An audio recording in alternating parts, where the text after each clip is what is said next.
So good morning. Welcome to the Mormon Yeshiva. My name is Robert Kay, and today we're going to talk about the secret teachings of Mosiah as part of my series that I want to do on the Great and Marvelous Book of Mormon. This next slide here, of course, will go over our fair use disclaimer again. So for those who have any questions, they're welcome to read it, and if any questions, they're also welcome to reach out to me at mormonyeshiva.blogspot.com, and we can always discuss. I said the whole intent of this is just for educational purposes. So today we're going to talk about the secret teachings of Mosiah. The book of Mosiah, there's a lot of things in this particular book that often goes unnoticed, and it's one of the books that I actually enjoy the most, along with the book of Ether. Along with the book of Alma. Oh, okay. Well, that's why I like them all. But each book has their own unique little flavor and some of the most unique teachings that I've seen in a long time. But let's take a look here. One of the reasons I like the writings of the book of Mosiah is because actually the book of Mosiah is a gateway to the greater things of the brother of Jared. From an Israelite perspective, when you want to understand something about the nature of a particular subject or name or book or person, what you want to do is you want to find in your record the first place where that name appears. So while, like for example, in the book of Ether, we have Jared and the brother of Jared. If we want to understand the meanings and the connotations of the story, the goal is to go to the first place in our literature where that name appears. And of course, the actual name Jared appears in, of course, the Torah. In the Book of Mormon, however, the plates of ether are first discussed in Mosiah 7 and 8. So that's something we want to pay close attention to, is the place where it first appears in our record. Because that first appearance gives us some background information, and it sets a stage for us to understand the greater things that are later contained in the book of Ether. So, for example, what we want to do how we want to approach Mosiah 7 and 8 is we want to examine the usage of names and numbers, because it's very important in Israelite sacred literature. Names are meant to draw the reader of the text to make connections between accounts and stories that share the names of the characters or the numbers that they're mentioning in the account. So in other words, if I see the name Adam or Noah in one record, then of course I want to find the other records where those same names are mentioned. For Israel, usually your record of first mention is going to be the Torah, the first 5 books of Moses. So when we see a name that's in the Book of Mormon, and then we see a common name in the Torah, it usually draws some type of relationship between the two. Not that the two people are exactly the same people, of course, but or are always the same people, but that there's a relationship between the names. Sometimes they are the same people, but when they're not, it definitely tells us there's a relationship. So in Mosiah 7 and 8, we see some key names that we need to pay attention to. Limhi, Noach, Lehi Nephi, Zarahemla, the hill Shilom, Ammon, a strong and mighty man, and 3 of his brothers. We also see some key numbers like 4, 16, 24, and 43. The usage of these names and numbers are not coincidental and not by accident. Every word in the text was carefully and prophetically chosen in place to lead us along in our journey with the great and marvelous work of God. So these are names we actually want to pay attention to, and sometimes names carry a little bit more significance than we realize. So what is it in Mosiah that has something to do with the fathers? Now, why would I say that? Well, when you see names like Noah, Limhi, or Lamech, you're going to see these relationships drawn to earlier figures. In other words, this account, while it is a story on the child story level, the literal level, the Peshat level of understanding in Hebrew, is a story about Mosiah and sending down Ammon and 4 others to the land of Lehi Nephi. it also has connections to much earlier stories that have to do with the fathers. And the reason we know that is the usage of common names. One of the first ones we should see, of course, would be like, Noah, like King Noah and then Noah the patriarch. So for example, Mosiah in the Book of Mormon, even his name shares the same base roots, the base letters as Mashiach.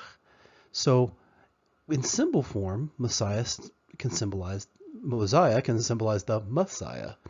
And then, of course, we might have an account of Ammon, a mighty and strong one, and 3 others who go down to the land. They make some amazing discoveries.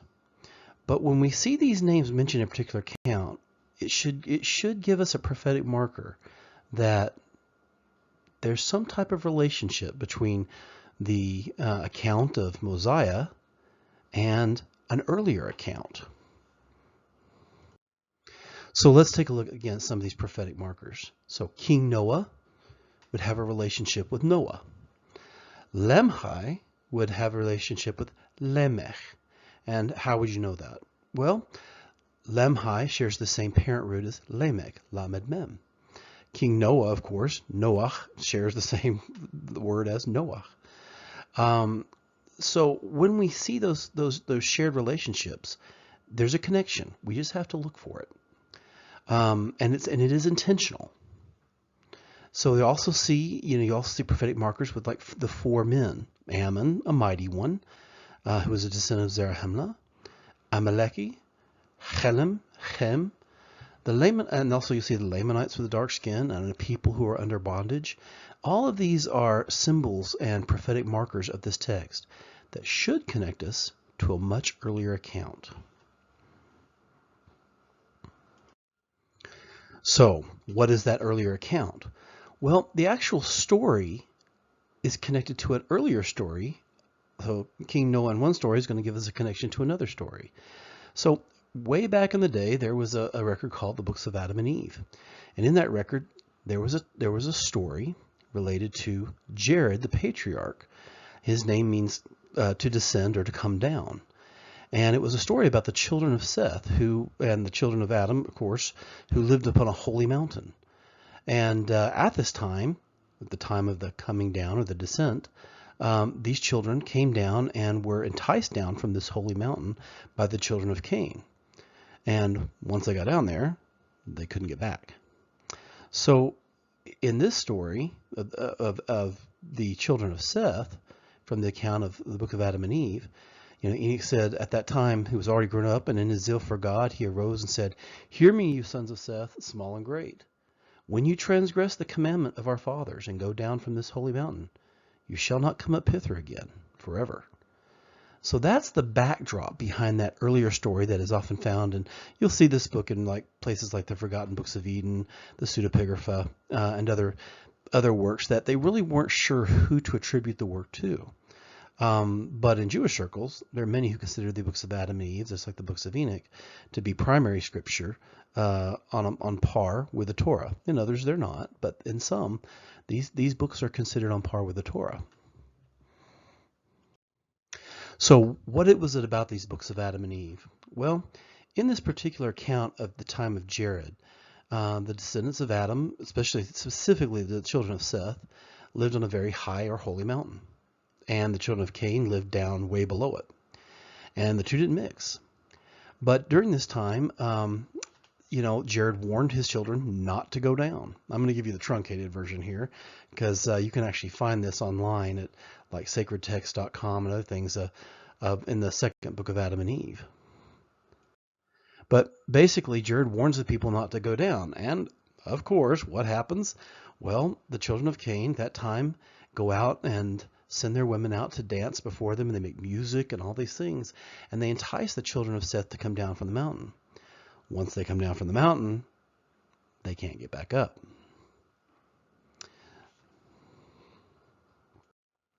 What's interesting is what prevents them from getting back up is called the stones of fire.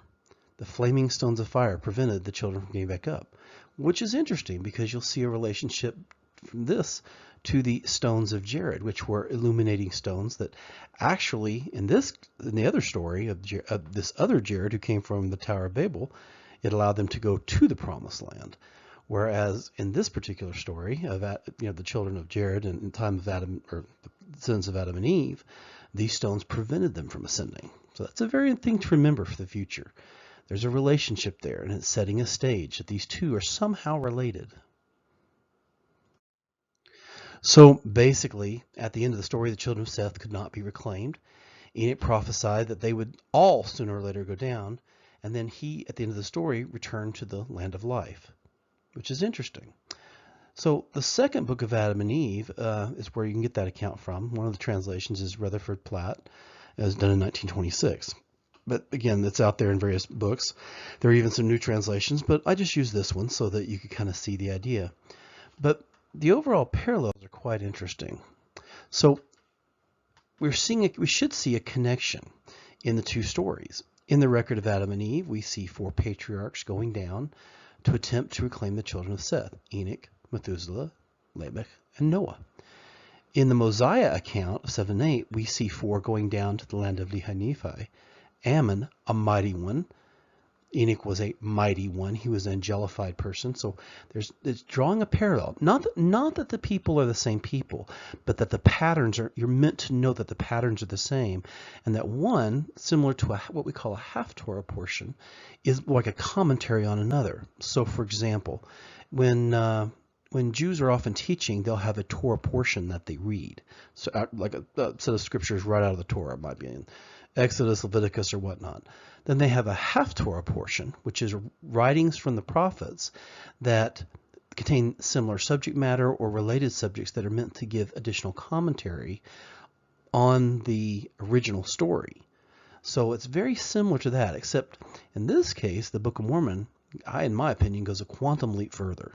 It actually not only gives you, commentary, it actually gives you almost like a quantum fulfillment of the original story.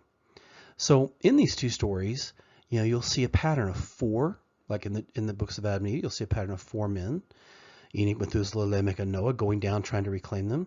And then, of course, in this story, you're going to see Ammon, a mighty one, and 3 others going down trying to reclaim the people of Nephi. Now, of course, Mosiah 7 and 8, I just borrowed this from one gentleman's website because that at least kind of gave me the idea of at least the area, generally speaking, is that they go from the land of Zarahemla to the land of Nephi, which is the area of their first inheritance. So the land of Lehi Nephi is a phrase we often just think of. Okay, that's the land where Lehi and Nephi dwelt, and that was the land of their first inheritance. But the Lehi Nephi is actually connected to a particular scripture in Genesis that we're meant to understand. It's unfortunately, I guess, the prophet writers who were Israelites and / Jews from the Southern Kingdom wrote their record, assuming that their audience would understand many of these connections. So the land of Lehi Nephi should give us a really good indicator of what's going on here. So the land of Lehi Nephi is not only meant to indicate just the land of the Nephites' first inheritance, but the names themselves are also meant to draw a connection to Genesis 2:7. And the Lord God formed man of the dust of the ground, and breathed into his nostrils the breath of life, and man became a living soul. Here the words living soul come from the Hebrew word chaya nefesh. Now, in Hebrew, lehi is associated, or a permuted form of chaya, connected to life. Nephi, nefesh, they share the same parent roots. So when you see words like that share the same parent roots, they're meant to draw a relationship. So here, the actual phrase chaya nefesh is translated as living soul, and it shares the same root as Lehi Nephi. In this account, we not only have a story of someone going down to a land of Lehi Nephi, but symbolically, we also have an account of a mighty one going down to the land of living souls.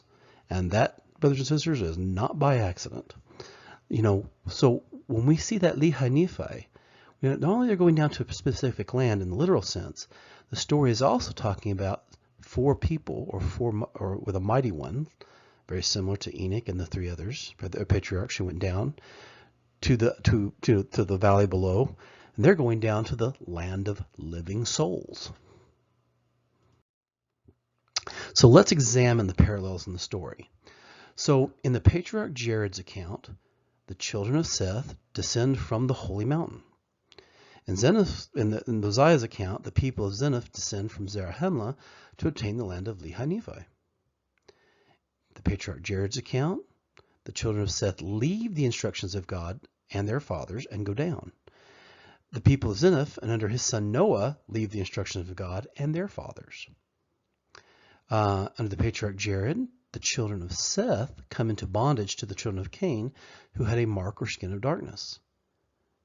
In Mosiah's account, the people of Zeniff come into bondage to the Lamanites, who had a mark or skin of darkness. In the patriarch Jared's account, 4 patriarchs remained on the holy mountain: Enoch, Methuselah, Lamech, and Noah. In Zeniff's account, or the people of King Noah's account, 4 consisting of Ammon, a mighty one, and 3 others are sent to ascertain the condition of the people of Zeniff. In the patriarch Jared's account, the children of Seth could not ascend the mountain because of the stones of that holy mountain were of a fire flashing before them. Whereas in Ammon, they discovered the people of Zeniff, who under Limhi discovered the plates of ether, which contain a story of 16 illuminated stones designed to take them to the promised land. In the patriarch Jared's account, Enoch is then at the end taken and returned to the land of life. In the Book of Mormon's account, Ammon, a mighty one, symbolizing like an angelified person like Enoch, leads the people of Limhi and Zeniff to return to the land of Zarahemla. Zarat, seed or children; Chaim, seed or children of life.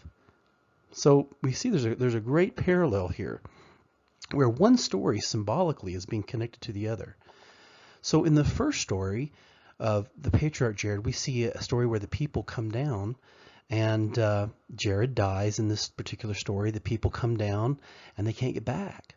And whereas in the Mosiah's account, we see King Benjamin passing away, leaving his son, King Mosiah, who is a symbol for the Messiah, who establishes peace for 3 years, which is actually a symbol for mediation and atonement. And then what does he do?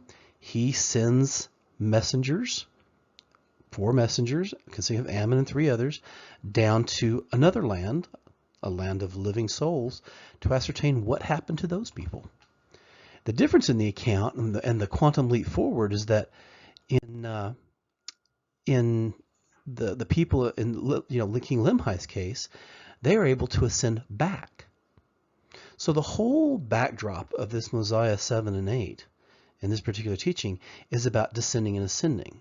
And we see from their names and places we're meant to make a connection to a much earlier account.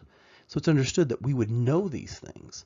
Unfortunately, at least in the Torah, we at least have the account of Jared coming down and the names of the patriarchs. But we don't. But it was in the books of Adam and Eve that some of these other accounts were preserved. But in either case, whatever the original story actually ended up being, it's a case where we're being taught about a group of people who left the holy mountain of God and then came down. And once down, they came under bondage in their land, and they couldn't return. What the Book of Mormon gives us is the account of not only of people who do the same thing, which parallels the other account, but it also teaches us how they were to then ascend back to the children of life. In other words, in one story they couldn't ascend back. In this story, because of King Mosiah or Messiah, the 4 then are sent down and they're able to return back. So the whole picture behind this section, and actually the backdrop and the setting the stage for the Book of Ether, is about descending and ascending, with actually Jared's own name meaning to come down or to descend. So this gives us the backdrop for the 24 plates of ether. And why 24? Well, 24 in Hebrew is a symbol of a perfect cube. It's the baseline dimensions in Ezekiel for a New Jerusalem. So 24 meaning things that are it's connected with things that are associated with the celestial world, if you will. the New Jerusalem. So there's something in these golden plates of ether that is meant to give us knowledge or information or preparatory understanding for the foundation of a New Jerusalem to come. That's why we have the number 24 there. The 24 represents, like I said, a perfect geometric cube with all points connecting. It also represents gold. It also, represents, connections to things in the upper worlds.